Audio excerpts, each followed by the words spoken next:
చిత్తూరు నగర ప్రజలకు విజ్ఞప్తి. తడి పొడి చెత్తను వేరు చేసి మన మున్సిపల్ కార్మికులకు ఇవ్వండి.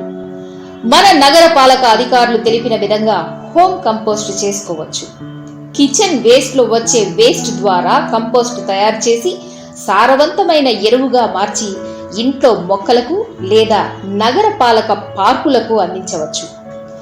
ఎటువంటి దుర్వాసన లేని కిచెన్ వేస్ట్ కంపోస్ట్ ని తయారు చేసుకోవడం చూద్దాం. ముందుగా ఒక కంటైనర్ని లేదా ఏదైనా మూత ఉన్న డబ్బాని తీసుకోండి. అన్ని వైపులా ఇలా రంధ్రాలు చేయండి. ఇలా చేయడం వల్ల గాలి బయటకి లోపలికి వస్తుంది. ఇలా గాలి ఆడడం వల్ల దుర్వాసన రాదు. కంటైనర్ అడుగు భాగంలో ఎండుటాకులు, కొబ్బరి పీచు ఇంకా మట్టిని ఒక లేయర్లా వేసుకోండి. దానిపై మీ వంటింటి వ్యర్థాలను వేసి దానిపై ఎండుటాకులతో కప్పండి.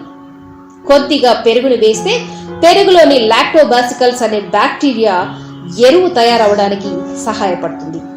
మట్టిలో అనేక సూక్ష్మజీవులు ఉంటాయి. అవి ఈ ఎరువు తయారీకి దోహదపడతాయి. ఇలా ప్రతిరోజు డబ్బా నిండేంత వరకు చేసిన తర్వాత ఆ డబ్బాని 20 లేదా 30 రోజులు గాలి తగిలే ప్రదేశంలో ఉంచితే ఎరువు తయారవుతుంది.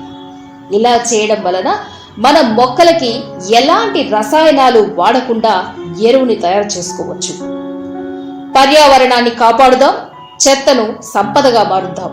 ఇట్లు చిత్తూరు నగర కమిషనర్ పులిగుండ్ల విశ్వనాథ్.